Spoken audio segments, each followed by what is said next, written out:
उन्हाळ्यामध्ये प्रत्येकाच्या घरी कढी पकोडे किंवा स्पेशल कढी बनवली जाते. मी असं नाही म्हणणार की मी तुम्हाला आज स्पेशल कढी पकोडा बनवून दाखवणार आहे. पण चांगली कढी न फुटता कशी बनवता येईल ते मी तुम्हाला इथं दाखवते आज. तर त्यासाठी मी सुरुवातीला साहित्य घेणार आहे. तर एका बाउलमध्ये आपण 2 ते 3 चमचे दही घ्यायचं आहे. दही आंबट थोडं असलं तरी चालेल, त्यामुळे कढी जास्त चवीला येते. त्यातच 1 चमचा आपण बेसन, चवीला थोडंसं मीठ घालायचं आहे, अर्धा चमचा हळद, अर्धा चमचा जिरेपूड घालायचे आहे, भाजलेले जिऱ्यांची पूड घालायचे आणि अर्धा चमचा लाल तिखट. हे सगळं छान मिक्स करायचं आहे.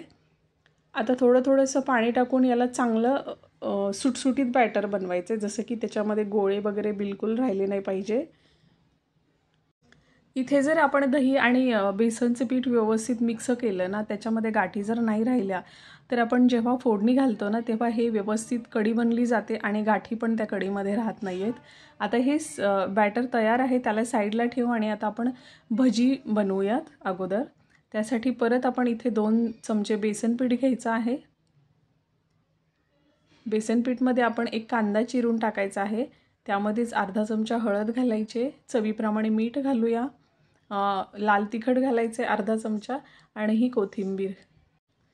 आता अर्धा चमचा आपण इथे ओवा घालूया भज्याच्या पिठामध्ये, त्यामुळे सुगंध छान येतो. परत पोट साफ व्हायला पण छान मदत होते, प्रॉब्लेम होत नाही आहे. बेसन पीठमुळे काही जणांना प्रॉब्लेमसुद्धा होतो. आता इथे आपण थोडंसं पाणी टाकून इथं छान असं भज्याचं पीठ मळून घेऊया. इथे तुम्ही थोडासा सोडा वापरला तरी चालेल, मी सोड्याचा वापर नाही केलेला. तर इथे भज्याचं पीठ पण बनवून तयार आहे.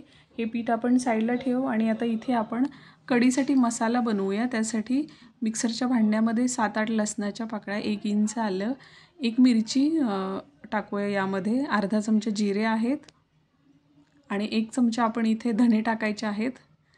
हे जास्त बारीक नाही करायचं आणि चवीप्रमाणे मीठ, तरी अर्धा चमचा मीठ घातले मी. हे जास्त बारीक नाही करायचं, अगदी जाडं भरडं आपण याला दळून काढायचं. हे बघा, पेस्ट नाही बनवली त्याची. आता मसाला बनवून तयार आहे. आता आपण इकडे भजे तळून घेऊया. पॅनमध्ये मी तेल अगोदरच गरम करायला ठेवलेलं होतं, छान गरम झालेलं आहे. यामध्ये आता भजे सगळे सोडून घेऊया. भज्यांचे आकार तुम्ही तुमच्या आवडीने करू शकता, थोडे मोठे, थोडे छोटे. पण छोटे केलं तर काय होतं, जर लहान मुलं घरामध्ये असतील तर त्यांना ते खायला सोपं पडतं, त्यामुळे छोटे छोटे भजी केले तर बरे पडतात. तर आता आपण इथं मंद गॅसवरती व्यवस्थित याला क्रिस्पी भाजून घेऊया.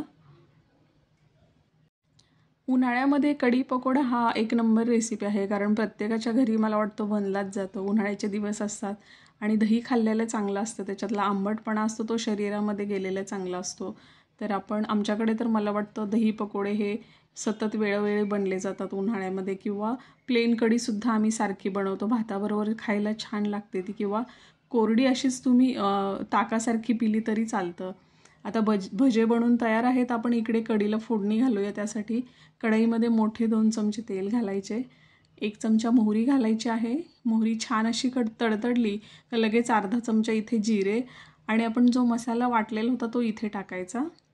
सुक्या 2 लाल मिरच्या घालायच्या आहेत. हा कढीपत्ता घालूया, कढीपत्त्यामुळे जबरदस्त चव येते कढीला. आता हे छान असं मिक्स करूया, पण यावेळेस गॅस बंद करून ठेवायचं, कारण जो आपण बारीक केलेला मसाला आहे ना तो इथे जास्त जळू द्यायचा नाही, नाहीतर त्याचा फ्लेवर सगळा जळला जातो आणि कढीला चव येत नाही. आता इथेच आपण अर्धा चमचा हळद, अर्धा चमचा हिंग घालूया, अर्धा चमच्यापेक्षा थोडीशी जास्त इथे लाल मिरची पावडर घालूया.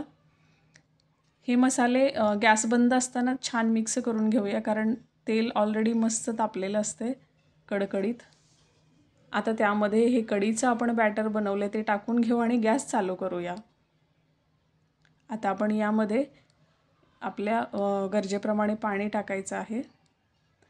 मात्र या वेळेस एक काळजी घ्यायची, गॅस मंदच ठेवायचा, गॅस फुल बिलकुल करायचा नाही. आता त्याच भांड्यामध्ये मी थोडंसं विसळून पाणी घातलेलं आहे कढीमध्ये. जर तुम्ही यावेळेस गॅस फुल ठेवला तर कढी फुटली पण जाते, कारण त्याच्यामध्ये दही असतं आणि दही फुटण्याची शक्यता असते. कुठल्याही हीटवरती तुम्ही ठेवलं ना तर दही किंवा ताक हे ना लगेच फुटलं जातं, त्यामुळे त्याला सतत फिरवत राहायचं किंवा मंद गॅस ठेवायचा. आता मी परत अर्धा ग्लास पाणी टाकलेलं होतं आणि आता हा 1 ग्लास.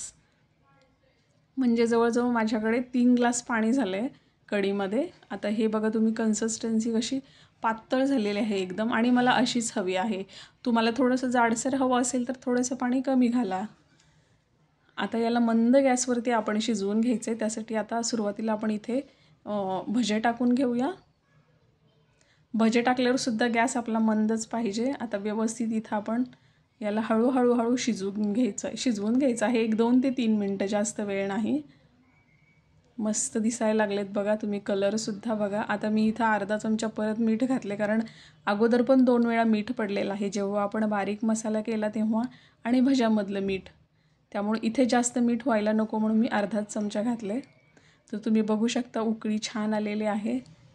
आत्ता उकळी आली, पण अगोदर मी मंद गॅसवरती थोडंसं जास्त वेळ ठेवल्यामुळे भजे चांगले सॉफ्ट झालेत परत एकदा. मस्त भजे झालेले आहेत. बिना सोड्याचे इथं वापरायचे, मस्त होतात. आता वरून कोथिंबीर टाकूया. कोथिंबीर टाकल्यावर तर भन्नाट रेसिपी दिसते, त्यात काही प्रश्नच नाही आहे. हे बघा तुम्ही, आणि वाससुद्धा एवढा छान सुटलेला आहे ना. चला, मस्त झालेली आहे कढी आपली. सर्व करूया एका भांड्यामध्ये. तुम्ही या कढीला भाताबरोबर खा, किंवा महाराष्ट्रामध्ये भाकरीबरोबरसुद्धा कढी पकोडे खाल्ले जातात, कारण जुनी लोक तसे खायचे. पण भाताबरोबर जबरदस्त चव लागते या कढीला. तेव्हा मस्त एन्जॉय करा, आणि मांडवीज किचनला लाईक, सबस्क्राईब आणि शेअर करा.